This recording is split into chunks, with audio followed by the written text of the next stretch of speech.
Եթերում ազատ լուրերի հիմնական թողարկումն է, ես Անի Ստեփանյանն եմ, բարև ձեզ։ Կարևորի մասին նախաբարոտ։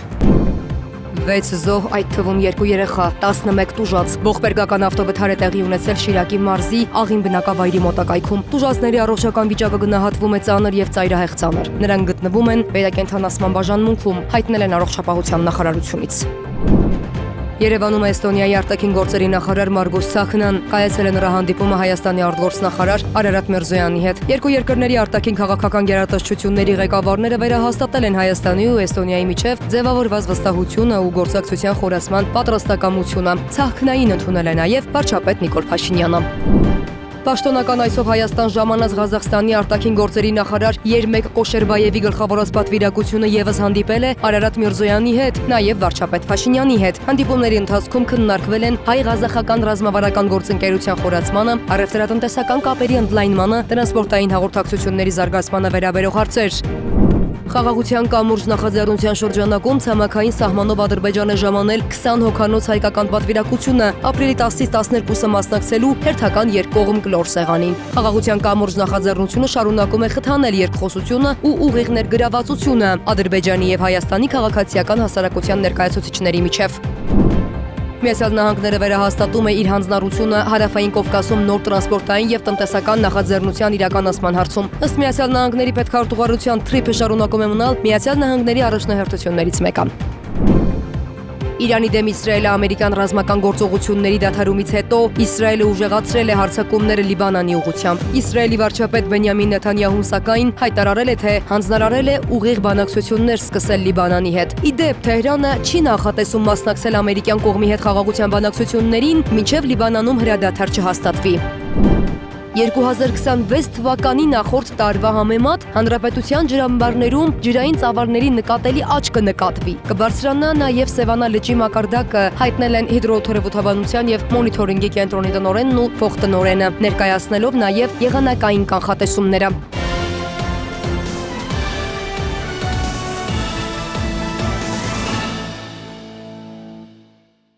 Ողբերգական ելքով ավտովթար է տեղի ունեցել Շիրակի մարզի Աղին բնակավայրի մոտակայքում։ Այսօր ժամը 11:51-ին ներքին գործերի նախարարության 112 օպերատիվ կառավարման կենտրոնը հազանգեստացվել, որ մեքենաներ են կողաշրջվել, ներսում կան երեխաներ։ Դեպքի վայր է մեկնել Հրշեջ փրկարարական ջոկատից 1 մարտական հաշվարկ։ Պարզվել է, որ բախվել են BMW եւ Opel Magnishi ավտոմեքենաները։ Մահացել է 5 քաղաքացի, իսկ 3 երեխա տեղափոխվել է բժշկական կենտրոն։ Ավելի ուշ առողջապահության նախարարությունից հայտնել որ վթարի հետևանքով տուժել է 11 քաղաքացի, իսկ զոհերի թիվը ավելացել է եւս 1-ով։ Հանրապետական շտաբ օգնության ծառայության միջոցով 5 երեխա հոսպիտալացվել է, որոնցից 2-ի կյանքը ցավոք փրկել չի հաջողվել։ Կազմակերպվում է տուժած 3 երեխայի տեղափոխումը Երևանյան բուժհաստատություն։ Մյուս տուժածների առողջական վիճակը գնահատվում է ծանր ու ծայրահեղ ծանր։ Նրանք գտնվում են Վերակենդանացման բաժանմունքում, հայտնել են նախարարությունից։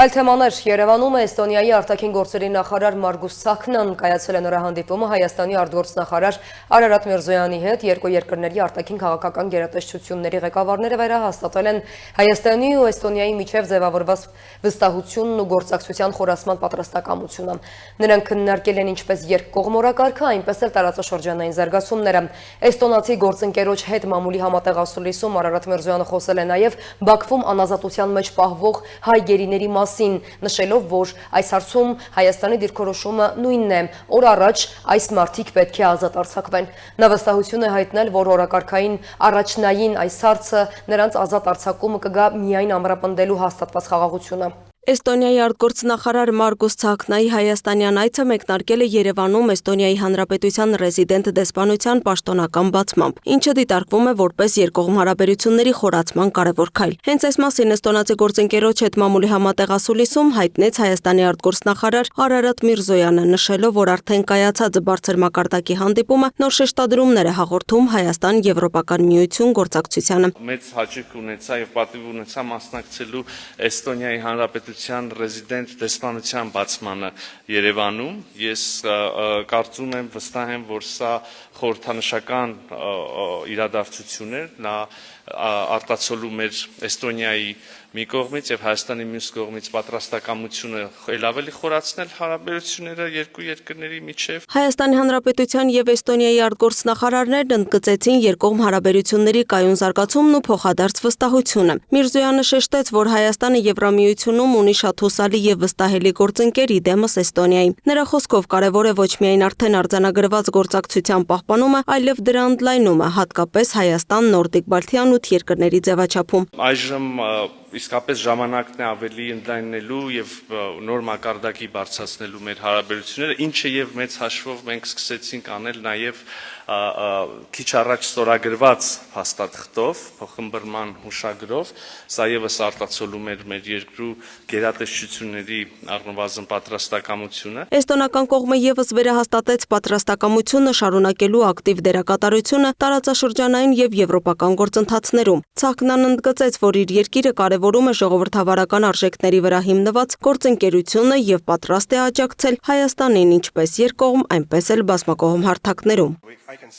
Սա մեր հանձնառությունն է որպես էստոնացի ժողովուրդ։ Մենք սիրում ենք ձեզ հայ ժողովուրդ։ Դուք շատ մոտ եք մեզ, թեև մեր միջև հեռավորությունը մեծ է։ Էստոնիան պատրաստ է աջակցել Հայաստանին կիսվելով իր փորձով եւ գիտելիքով։ Միաժամանակ հետաքրքրված ենք նաեւ Հայաստանի փորձով։ Շատ բան ունենք սովորելու հայ ժողովրդից։ Մենք տեսնում ենք, թե ինչպես է այս կառավարությունը նրանց առաջնորդությունը փոխել Հայաստանի ուղին։ Տարածաշրջանում տեղի ունեցող գործընթացները կարող են դիտարկվել որպես լայն աշխարհաքաղաքական փոփոխությունների մաս եւ Էստոնիան ցանկանում է լինել այդ գործընթացների մասնակիցը։ Էստոնիայի արտգործնախարարը եւս անդրադարձավ Հայաստանում Էստոնիայի դեսպանության բացմանը, ընդգծելով դրա գործնական նշանակությունը։ Մենք բացեցինք մեր դեսպանությունն այստեղ Հայաստանում։ Սա միայն խորհրդանշական քայլ չէ, այլ նպատակ ունի զարգացնելու գործնական գործակցությունը Հայաստանի եւ Էստոնիայի միջև։ Նրա խոսքով Հայաստանը գտնվում է կարևոր փուլում եւ իրականացվող քաղաքականությունը կարող է էական ազդեցություն ունենալ ոչ միայն երկրի, այլև ամբողջ տարածաշրջանի վրա։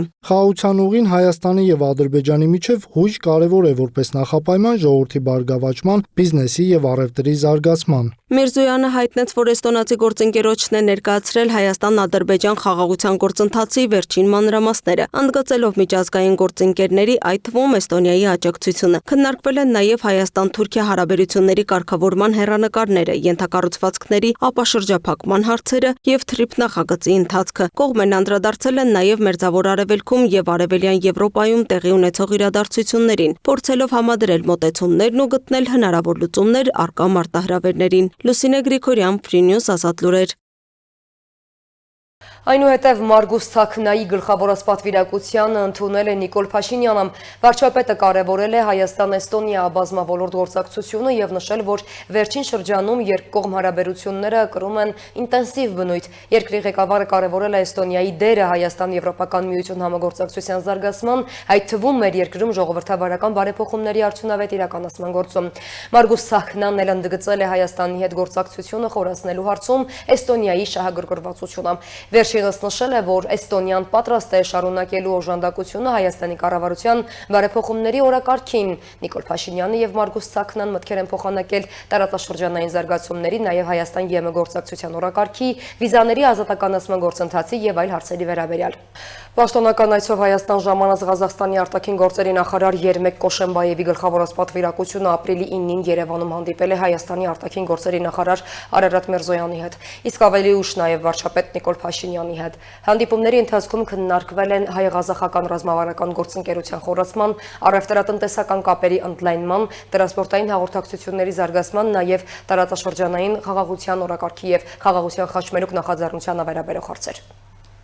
Հայաստանը հավատարիմ է Հարավային Կովկասում խաղաղության օրակարգին եւ կարեւորում է տարածաշրջանային փոխկապակցվածության զարգացումը։ Այս մասին հայտարարել է Հայաստանի Հանրապետության արտաքին գործերի նախարար Արարատ Միրզոյանը Երևանում պաշտոնական այցով գտնվող Ղազախստանի Հանրապետության արտաքին գործերի նախարար Երմեկ Կոշենբաևի հետ հանդիպման ընթացքում։ Միրզոյանի խոսքով կառավարության խաղաղության խաչմերուկ նախաձեռնության շրջանակում տրանսպորտային եւ լոգիստիկ ենթակառուցվածքների զարգացումը կարող է նպաստել տարածաշրջանի տնտեսական ներուժի առավել արդյունավետ պատկերացմանն ու միջտարածաշրջանային գործակցության ամրապնդմանը։ Նա նշել է, որ հայ-ղազախական հարաբերություններում պահպանվում է դրական եւ կայուն դինամիկա, իսկ բարձր մակարդակի փոխայցելություններն ու համատեղ նախաձեռնությունները լրացուցիչ կթան են հաղորդել բազմոլորտ գործակցությանը։ Մեր լայն օրակարգում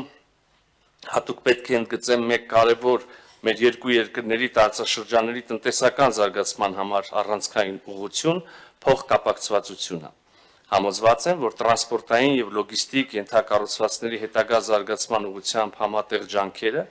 այդ թվում Հայաստանի կառավարության խաղաղության խաչմերուկ նախաձեռնության տրամաբանությամբ կնպաստեն տարածաշրջանի տնտեսական ներուժի լավագույնս իրացմանը եւ միջտարածաշրջանային համագործակցության ամրապնդմանը։ Նախարարը նաև ընդգծել է, որ հայ-ղազախական հարաբերությունների զարգացման կարևոր փուլ է դարձել նախորդ տարվա նոյեմբերին հաստատված ռազմավարական գործընկերությունը։ Նրա խոսքով այս ընթացքում ձեռք բերված պայմանավորվածություններն այժմ հետևողականորեն կյանքի են կոչվում։ Միրզոյանը վերահաստատել է նաև, որ Հայաստանը հավատարիմ է խաղաղության օրակարգին եւ բարձր է գնահատում այդ ուղղությամբ Ղազախստանի պատրաստական աջակցությունը։ Հայաստանը հավատարիմ է Հարավային Կովկասում խաղաղության օրակարգին,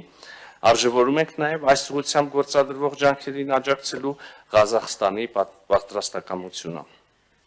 Ուրախ եմ այս այցի շրջանակներում մտքեր փոխանակել երկարաժամկետ եւ ինստիտուցիոնալ խաղաղության ամրապնդման հարցերի շուրջ։ Ամփոփելով ցանկանում եմ վերահաստատել Հայաստանի պատրաստակամությունը շարունակել Ղազախստանի հետ հաստատված փոխշահավետ համագործակցությունը, որը վստահ ենք համապատասխանում է մեր ժողովուրդների եւ պետությունների շահերին։ Իր հերթին Ղազախստանի արտաքին գործերի նախարար Երմեք Կոշերբայևը հայտարարել է, որ Հայաստանը Ղազախստանի քաղաքական եւ առևտրատնտեսական հուսալի գործընկերն է Հարավային Կովկասում։ Նրա խոսքով Ղազախստանի նախագահ Կասիմ Ժոմարտ Տոկաևի այցը Երևան եւ վարչապետ Նիկոլ Փաշինյանի այցը Աստանա դարձել են այդ հարաբերությունների զարգացման կարևոր հանգրվաններ։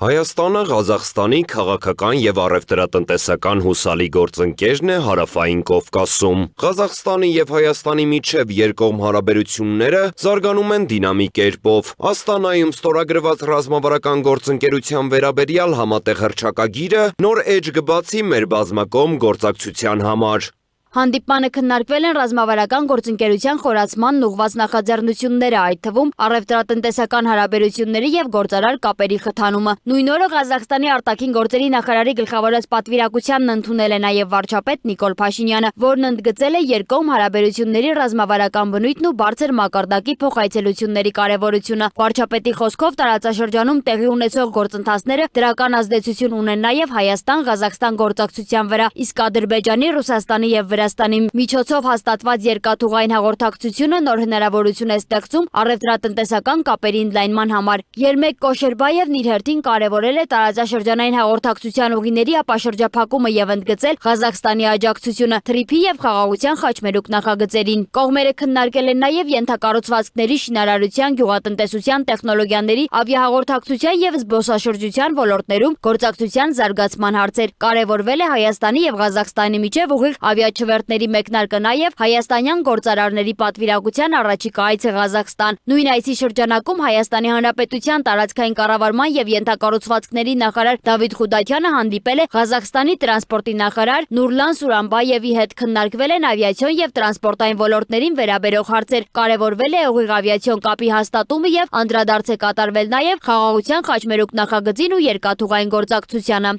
Սոնա Գիշյան, Free News, Ազատ լուրեր։ Երևանում է նաև Էստոնիայի արտաքին գործերի նախարար Մարգոս Ցախնան, որը Հայաստանի արտաքին գործերի նախարար Արարատ Միրզոյանի հետ մասնակցել է Էստոնիայի ռեզիդենտ դեսպանության պաշտոնական բացմանը։ Միրզոյանը նշել է, որ սա կարևոր հանգրվան է երկկողմ հարաբերություններում եւ արտացոլում է Էստոնիայի հանձնառությունը զարգացնելու գործակցությունը եւ աջակցելու Հայաստանին։ Կողմերը ընդգծել են նաև Հայաստան-ԵՄ հարաբերությունների շրջանակում արդյունավետ գործակցությունն ու Էստոնիայի շարունակական աջակցությունը։ Խաղաղության կամուրջ նախաձեռնության շրջանակում ցամաքային սահմանով Ադրբեջանը ժամանել 20 հոգանոց հայկական պատվիրակությունը։ Ապրիլի 10-ից 12-ը մասնակցելու հերթական երկկողմ կլոր սեղանին։ Խաղաղության կամուրջ նախաձեռնությունը շարունակում է խթանել երկխոսությունն ու ուղիղ ներգրավվածությունը Ադրբեջանի եւ Հայաստանի քաղաքացիական հասարակության ներկայացուցիչների միջև։ Այս առիթով հայկական պատվիրակությունը Ադրբեջան է ժամանել ցամաքային սահմանով, անցնելով պաշտոնապես սահմանազատված եւ սահմանագծված հատվածով։ իմաստով, հետևելով սահմանային ու անձնագրային վերահսկողության բոլոր համապատասխան ընթացակարգերին։ Հանդիպման օրակարգը ներառում է քննարկումներ խաղաղության գործընթացի ներկայվիճակի, խաղաղության կամուրջ նախաձեռնության մասնակիցների կողմից իրենց երկրներում իրականացված գործողությունների ու դրանց արդյունքների, նաև տարածաշրջանում տիրող իրավիճակի վերաբերյալ։ Առանձին նիստերին կնվիրվեն հանրային շրջանակներում խաղաղության առաջմղման ուղղված ջանքերին եւ խաղաղության գործընթացի հաջորդ փուլերում վստահության մակարդակի բարձրացմանը։ Թուրքիան դրական է գնահատում Երևանի եւ Բաքվի միջև մերձեցումը։ Այս մասին հայտարարել է Թուրքիայի ազգային մեծ ժողովի նախագահ Նուման Քուրթուլմուշը։ Նա նշել է, որ Անկարան չի բացառում Հայաստանի եւ Ադրբեջանի հետ եռակողմ միջխորհրդարանական գործակցության զարգացումը, ընդգծելով դրա կարեւորությունը տարածաշրջանում խաղաղության եւ կայունության ամրապնդման համար։ Քուրթուլմուշը ու նրա խոսքով Երևանի եւ Բաքվի վերջին քայլերը կարող են նպաստել Հարավային Կովկասում ուժերի նոր հավասարակշռության ձևավորմանը։ Միացյալ Նահանգները վերահաստատում է իր հանձնառությունը Հարավային Կովկասում նոր տրանսպորտային եւ տնտեսական նախաձեռնության իրականացման հարցում։ Միացյալ Նահանգների նախագահ Դոնալդ Թրամփի վարչակազմի առաջ քաշած TRIP նախագիծը ըստ պաշտոնական աղբյուրների նպատակ ունի միաժամանակ ապահովելու տարածաշրջանային կապերի զարգացում, տնտեսական աճ եւ խաղաղության ամրապնդում։ Ըստ Միացյալ Նահանգների պետքարտուղարության TRIP-ը շարունակում է մնալ Միացյալ Նահանգների առաջնահերթություններից մեկը։ Միացյալ Նահանգների վարչակազմը վերահաստատում է իր հանձնառությունը տարածաշրջանային նոր նախաձեռնության TRIP-ի իրականացման ուղղությամբ։ Ըստ Դոնալդ Թրամփի վարչակազմի ներկայացուցիչների ծրագիրը նպատակ ունի խթանելու խաղաղությունն ու տնտեսական զարգացումը Հարավային Կովկասում։ Միացյալ Նահանգների պետդեպարտամենտը հայտարարում է TRIP նախագիծը շարունակում է մնալ առաջնահերթություն, ընդգծելով դրա ռազմավարական նշանակությունը ոչ միայն տարածաշրջանի, այլև ավելի լայն աշխարհագրության համար։ TRIP-ը կարող է խթանել խաղաղությունն ու բարեկեցությունը Հարավային Կովկասում եւ դրանից դուրս։ Մենք հավատարիմ ենք այն իրականություն դարձնելուն։ Նախագիծը նախատեսում է ստեղծել բազմամոդալ տրանսպորտային հանգույց, որը կապելու է Ադրբեջանի հիմնական տարածքը եւ Նախիջևանը, միաժամանակ հարգելով Հայաստանի Հանրապետության ինքնիշխանությունն ու տարածքային ամբողջականությունը։ Նախագիծը ապահովելու է փոխադարձ օգուտներ, զարգացնելով տարածաշրջանային կապերը եւ տնտեսական հնարավորությունները։ Վաշինգտոնի գնահատմամբ TRIP-ը կապահովի տարածաշրջանում միջազգային եւ ներպետական անխոչնդոտ փոխկապակցվածություն, ստեղծելով նոր տարանցիկ ուղիներ դեպի Եվրոպա եւ Կենտրոնական Ասիա։ Ադրբեջանը կապ կստանա Նախիջևանի հետ, իսկ Հայաստանը կշահի բարելավված տարածաշրջանային հաղորդակցություններից։ Նշվում է նաև, որ TRIP-ի շրջանակում Միացյալ Նահանգներն արդեն ստանձնել է $145 միլիոն նախնական ֆինանսական պարտավորություն, ուղղված ենթակառուցվածքների, առևտրի եւ սահմանային անվտանգության զարգացմանը Հայաստանում։ Այս ներդրումները կնպաստեն տարածաշրջանային կայունությանը եւ տնտեսական աճին։ Դրանք կաջակցեն Հայաստանում առևտրի, ենթակառուցվածքների եւ սահմանային անվտանգության ոլորտներում ներդրումներին եւ կավելացնեն տարածաշրջանային կապակցվածությունը։ TRIP նախաձեռնությունն ըստ ամերիկյան կողմի կարող է դառնալ առանցքային օղակ, կապելով Կասպից տարածաշրջանը եվրոպական շուկաների հետ եւ ամրապնդելով տարածաշրջանային անվտանգությունն ու գործակցությունը։ Լուսինե Գրիգորյան, Free News, Ազատ լուրեր։ Իրանի դեմ Իսրայելը ամերիկյան ռազմական գործողությունների դադարեցումից հետո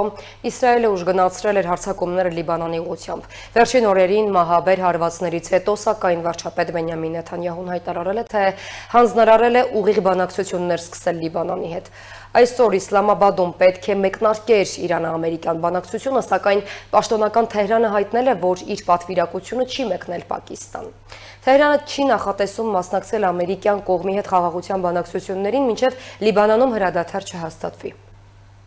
Մերձավոր Արևելքում իրավիճակը շարունակում է լարված մնալ։ Իսրայելի բանակը հայտարարել է Լիբանանում նոր հարվածների մասին, թիրախավորելով Հեզբոլահի հրթիռային կայանքները։ Ցախալի փոխանցմամբ գործողությունները շարունակվում են, որոնք ուղղված են խմբավորման ռազմական ներուժի թուլացմանը։ Պայթյունները տեղի են ունեցել Իսրայելի կողմից Լիբանանի հետ ուղիղ բանակցություններ սկսելու հայտարարությունների եւ Ամերիկայի Միացյալ Նահանգների նախագահ Դոնալդ Թրամփի հարվածները կրճատելու պահանջի ֆոնին։ Իսրայելի վարչապետ Բենյամին Նեթանյահուն հայտարարել է, որ հանձնարարել է հնարավորինս շուտ ուղիղ բանակցություններ սկսել Լիբանանի հետ։ Բանակցությունների ուշադրության կենտրոնում կլինեն Հեզբոլահի զինաթափումն ու Իսրայելի եւ Լիբանանի միջև խաղաղ հարաբերությունների հաստատումը, նշել է Նեթանյահուն։ Միևնույն ժամանակ նա ընդգծել է, որ Լիբանանում հրադադար չկա եւ Իսրայելը շարունակելու է հարվածները մինչեւ երկրի անվտանգության վերականգնումը։ Լիբանանի կողմից պաշտոնական արձագանք դեռևս չի եղել, սակայն երկրի ղեկավարությունն ավելի վաղ հայտարարել էր, որ իրավիճակի լուծումը հրադադարն է եւ դրան հաջորդող բանակցությունները։ Ավելի քան 60 30 երկիր եւ Եվրամիությունը համատեղ հայտարարությամբ դատապարտել են Լիբանանում ՄԱԿ խաղաղապահների դեմ հարձակումները։ Հայտարարության մեջ նշվում է, որ խաղաղապահների դեմ հարձակումները կարող են համարվել պատերազմական հանցագործություններ։ Նշվում է նաեւ, որ Լիբանանում ստեղծվել է ծանր իրավիճակ, մեծ թվով զոհերով, քաղաքացիական ենթակառուցվածքների վնասմամբ եւ ավելի քան 1 միլիոն տեղահանվածներով։ Իրանի գերագույն առաջնորդ Մոջթաբա Խամենեին հայտարարել է, որ Իրանը չի ձգտում պատերազմի, սակայն չի հրաժարվի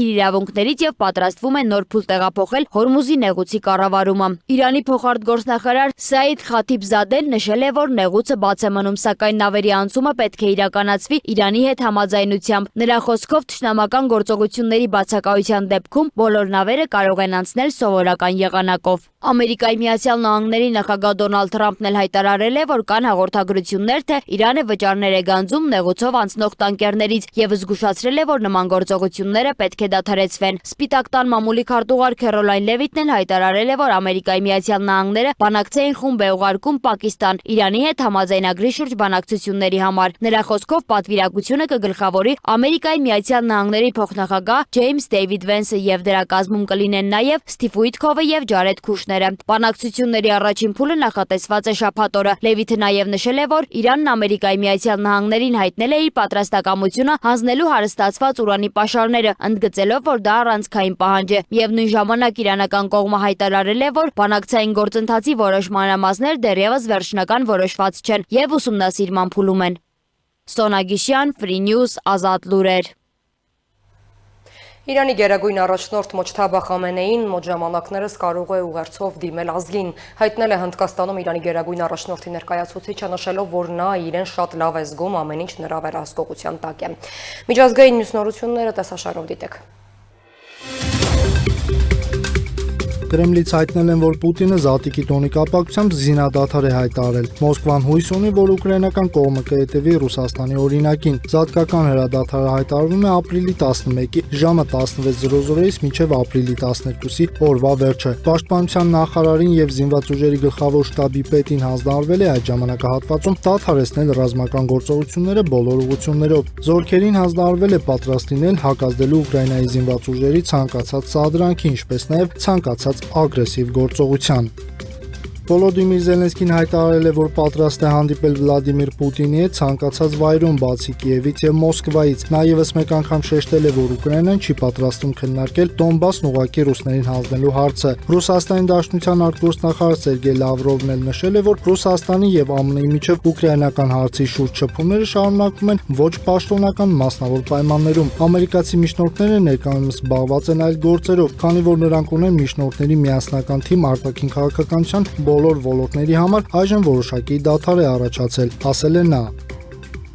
Ռուսաստանի Դաշնությունը եւ Ուկրաինան իրականացրել են զոհված զինծառայողների մարմինների փոխանակման նոր փուլ։ Ուկրաինական կողմին է հանձնվել 1000 զինծառայողի մարմին, իսկ ռուսական կողմին 41 մարմին, հայտնել է Պետդումայի падգամավոր Շամասիլ Սարալիևը։ Դոնալդ Թրամփը ուլտիմատում է ներկայացրել Եվրոպային Հորմուզի նեղուցի հարցով, հայտնում է գերմանական Der Spiegel-ը։ ԱՄՆ նախագահը պահանջում է եվրոպական դաշնակիցներից ռազմական մասնակցություն ունենալ նավագնացության անվտանգության ապահովման գործում եւ կոնկրետ ջանքերներ է սահմանել որոշում կայացնելու համար։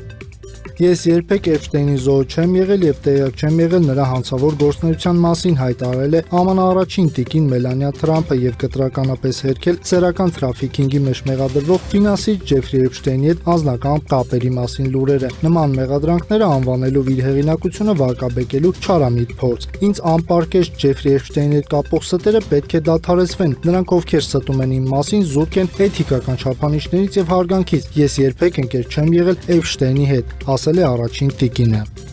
14 մարդ է արդեն ձերբակալվել Ստամբուլում Իսրայելի հյուպատոսության վրա հարձակման համար։ Հետաքննությունը շարունակվում է։ Թուրքական լրատվամիջոցների փոխանցմամբ իրավապահ մարմինները հետաքննում են կասկածյալների միջև հնարավոր կապերը եւ հարձակման դրդապատճառները։ Հիշեցնենք, որ Ստամբուլում զինված հարձակում է տեղի ունեցել Իսրայելի հյուպատոսության վրա։ Նախնական տվյալներով հարձակման հետևանքով 1 ոստիկան է վիրավորվել, 3 հարձակվողները սպանվել են։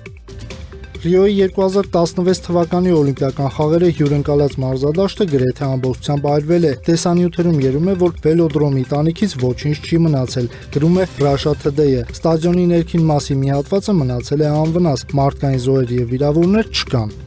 Ռուսաստանում ձերբակալել են Նովայա գազետայի մեկնաբան Օլեգ Պրոդուգինին։ Նրան հարցաքննում են անձնական տվյալների ապօրինի օգտագործման գործով։ Ֆրիդրիխ Մերցը հայտարարել է, որ Բերլինը որևէ բանակցություններ չի վարել երկրից ամերիկյան զորքերի դուրսբերման կամ Գերմանիայում ԱՄՆ ռազմական ենթակառուցվածքների օգտագործման սահմանափակումների վերաբերյալ։ Զորքերի տեղակայման վերաբերյալ գոյություն ունեն համաձայնագրեր եւ դաշնային կառավարությունը որևէ պատճառ չունի կասկածելու, որ ամերիկյան զորքերը վերջին շաբաթների ընթացքում գործել են այդ համաձայնագրերի շրջանակներում, ընդգծել է Գերմանիայի կանցլերը։ Թուրքիայի ԱԳՆ-ն չորեքշաբթի քննադատել է Հունաստանի քաղաքականությունը Արևմտյան Թրակիայում թուրքական փոքրամասնության նկատմամբ, հայտարարելով, որ Լոզանի պայմանագրով ամրագրված նրանց իրավունքներն անտեսում են, հաղորդում է Անադոլու գործակալությունը։ Հայտարարության մեջ նշվում է, որ Հունաստանը համառորեն անտեսում է փոքրամասնության իրավունքներն ու ազատությունները, չճանաչելով նրանց ընտրված մուֆթիներին։ Հայտարարության մեջ միաժամանակ մտահոգություն է հայտնվել վերջին իրադարձությունների առնչությամբ, շեշտելով, որ Դիդի մոտիկում մուֆթիի նշանակումը կատարվել է ընտրությունների շղարշի ներքո առանց փոքրամասնության ներկայացուցիչների հետ խորհրդակցելու։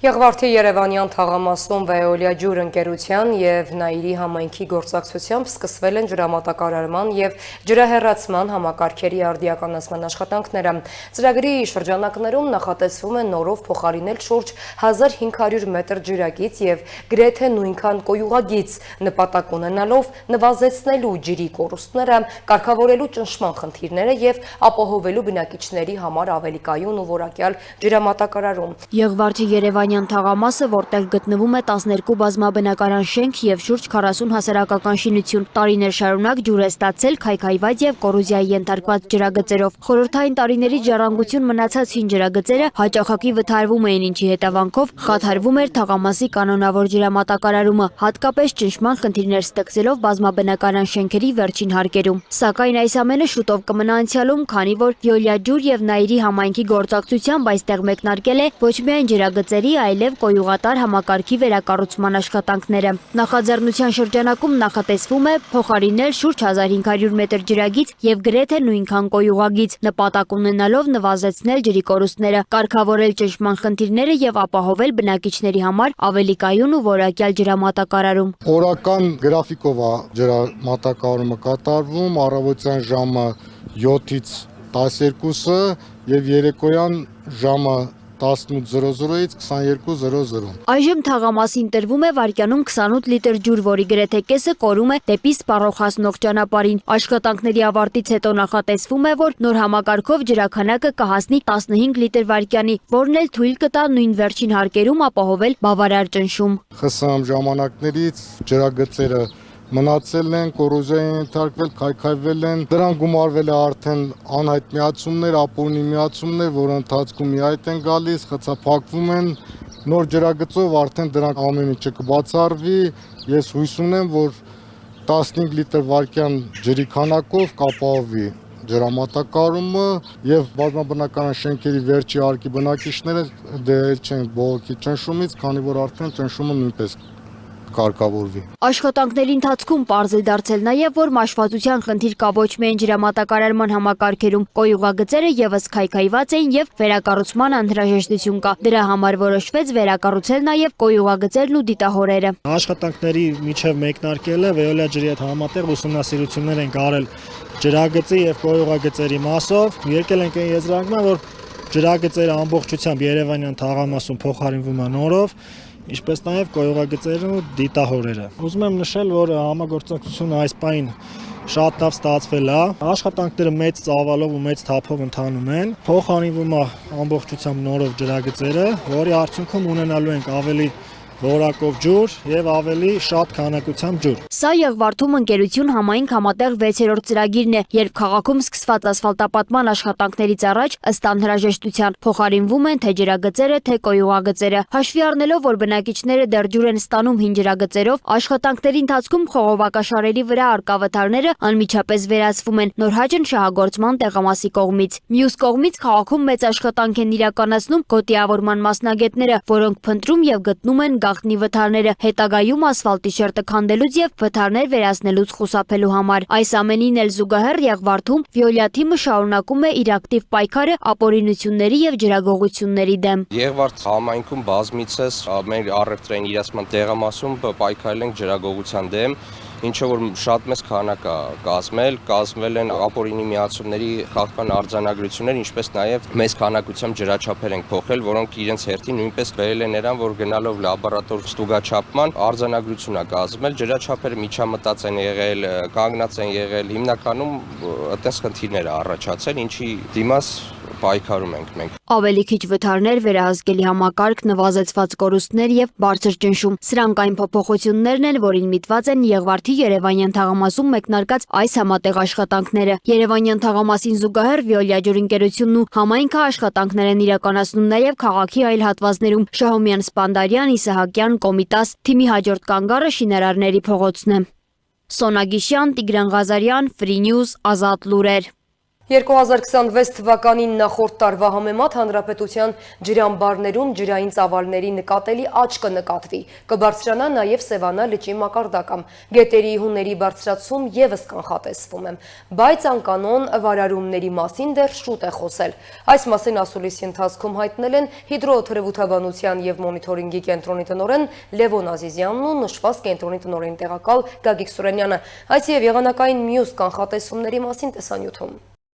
2026 թվականին նախորդ տարվա համեմատությամբ առատ տեղումներով պայմանավորված մասնավորապես օրերի տաքանալուն զուգահեռ սպասվող ձնարկից հետո չեն բացառվում գետերի հնարավոր վարարումներ և ջրամբարների ծավալների մեծացում։ Այս մասին հայտնեցին հիդրոթերապևտաբանության և մոնիթորինգի կենտրոնի տնօրեն Լևոն Ազիզյանն ու նշված կենտրոնի տնօրենի տեղակալ Գագիկ Սուրենյանը։ Մասնագետներն ասուլիսի ընթացքում ներկայացրին 2026 թվականի գարնանային վարարումների սպասվող եղանակային պայմանների վերաբերյալ կանխատեսումները։ Լևոն Ազիզյանի խոսքով 2025 թվականի նոյեմբեր, 2026 թվականի փետրվար-մարտ ամիսները առանձնացել են հիդրոթերապևտաբանական պայմաններով։ 2025 թվականի նոյեմբերը 1935 թվականից ի վեր եղել է երկրորդ ամենատաք և չոր ամիսը։ 2026 թվականին փետրվարի 8-ի միջին ջերմաստիճանը կազմել է 0.1 աստիճան, որը բարձր է եղել նորմայից 4.9 աստիճանով։ Մասնագետի դիտարկմամբ այս տարվա փետրվարը եղել է ամենատաքը դիտարկումների պատմության ամբողջ ընթացքում։ Ազիզյանի հավաստմամբ փետրվարը եղել է նաև բավականին տեղումն առատ։ Տեղումների ամսական քանակը կազմել է 78 մմ, որը մի քանի անգամ բարձր է նորմայից։ Իսկ ահա 2026 թվականի մարտին օդի միջին ջերմաստիճանը կազմել է -0.3 աստիճան, որը նորմայի սահմաններում է եղել։ Մարտը կենտրոնի տնօրենի պնդմամբ եղել է ամենատեղումն առատը, սկսած 1935 թվականից։ Տեղումների ամսական քանակը կազմել է 98 մմ կամ նորմայի 198%-ը։ Եթե ընդհանրացնենք նոյեմբեր-մարտ ամսվա դիտված հիդրոթերապևտաբանական պայմանները, ապա դրանք 2026 թվականի գարնանային վարարումների հոսքի ձևավորման վրա կունենան նորմայից բարձր ազդեցություն։ Բանախոսը տեղեկատվություն տրամադրեց նաև ձնածածկույթի մասին։ 2026 թվականի 3-րդ տասնօրյակի դրությամբ Հայաստանի Հանրապետության ամբողջ տարածքում առկա է եղել ձնածածկույթ, որը նորմայից դրական շեղում է ունեցել, կազմելով նորմայի 138%-ը։ Ապրիլ-հունիս ամիսներին հանրապետության տարածքում տեղումների քանակը կազմում է նորմային մոտ։ Ապրիլին օդի միջին ջերմաստիճանը կանխատեսվում է նորմայից ցածր 1 աստիճանով, իսկ մայիս և հունիս ամիսներին նորմայից բարձր 1 աստիճանով։ Հաշվի առնելով դիտված եւ կանխատեսվող հիդրոթերապևտաբանական պայմանները, կանխատեսվում է, որ 2026 թվականի գարնանային վարարումների հոսքի ծավալները կլինեն նորմաների 100-130%-ի սահմաններում, իսկ առանձին գետերում 140-ից 160%-ի սահմաններում։ Գետերում ջրի առավելագույն ելքերի անցումները հիմնականում սպասվում են ապրիլի 3-րդ տասնօրյակին եւ մայիսի 1-ին եւ 2-րդ տասնօրյակներին։ Ջերմաստիճանի կտրուկ բարձրացման եւ հորդառատ անձրևների դեպքում գետերի մերձափնյա հատվածներում հնարավոր են հեղումներ, որոնց վերաբերյալ կանխատեսումներ հնարավոր է կազմել միայն 3-4 օր առաջ։ Ապրիլի 1-ից մինչև հունիսի 1 նկատ ժամանակահատվածում կանխատեսվում է նաև Սևանա լճի ջրի մակարդակի բարձրացում 40-ից 45 սանտիմետրով, նշեց Ազիզյանը, ապա ավելացրեց, որ ջրամբարների մասով սույն տարվա ընթացքում նույնպես նախատեսվում է նորմայից բարձր ջրալցվածություն նախորդ տարիների համեմատությամբ։ Բանախոսներից Գագիկ Սուրենյանն էլ նշեց, որ հունվարի օդի միջին ջերմաստիճանը եղել է նորմայի սահմաններում, բայց ստեղումն առատ, իսկ ահա փետրվարը եղել է տաք եւ օդի ջերմաստիճանը նորման գերազանցել է 4-ից 6 աստիճանով եւ կրկին եղել է տեղումն առատ։ Ըստ Սուրենյանի, մարտին օդի ջերմաստիճանը նորմայի սահմաններում էր, բայց այն նույնպես տեղումն առատ էր։ Ինչ վերաբերում է ապրիլին, ապա նա ասաց. Մինչև ապրիլի 13-ը ներառյալ հանրապետության ողջ տարածքում ժամանակ առ ժամանակ տեղումները շարունակվելու են։ Տեղումները կրկին Շիրակում, Լոռիում, Տավուշի նախալեռնային հատվածներում, Արագածոտնի, Կոտայքի, Վայոց ձորի լեռնային գոտիներում, Գեղարքունիքում դիտվելու են ձյան տեսքով, այնպես որ վարորդներին հորդորում ենք տվյալ հատվածներում ցուցաբերել զգոնություն։ Առանձին օրերին, մասնավորապես այսօր ապրիլի 12-ից 13-ին տեղումները կլինեն զգալի, կուղեկցվեն ամպրոպներով եւ քամուշ գնացմամբ հանրապետության առանձին հատվածներում պոռթկումները կհասնի մինչեւ 24 մետր/վայրկյան արագությամբ։ Պայմանավորված քամու մեծ արագությունների հետ հանրապետության լեռնային մարզերում նաեւ սպասվում է բուք, ցածր հորիզոնական տեսանելիություն։ Գագիկ Սուրենյանն ընդգծեց, տեղումն առատ եղանակը պահպանվելու է մինչև ապրիլի 13-ը ներառյալ, իսկ ապրիլի 14-ից սկսած մինչև ապրիլի 17 նկատ ժամանակահատվածում օդի ջերմաստիճանը կտրուկ կփոխվի։ Հայաստան կներթափանցեն օդային տաք հոսանքներ։ Այս օրերի ընթացքում հանրապետության տարբեր բնակավայրերում օդի ջերմաստիճանը կբարձրանա մինչև 10 աստիճանով։ Ապրիլի 18-ից Հայաստանը կհյուրընկալի կրկին նոր տեղումն առատ ցիկլոն, բայց տեղումները կդիտվեն արդեն միայն անձրևի տեսքով։ Այս ժամի համար նախատեսել էինք այսքանը, թողարկման ավարտին ծանոթացեք եղանակային կանխատեսումներին, ցտեսություն։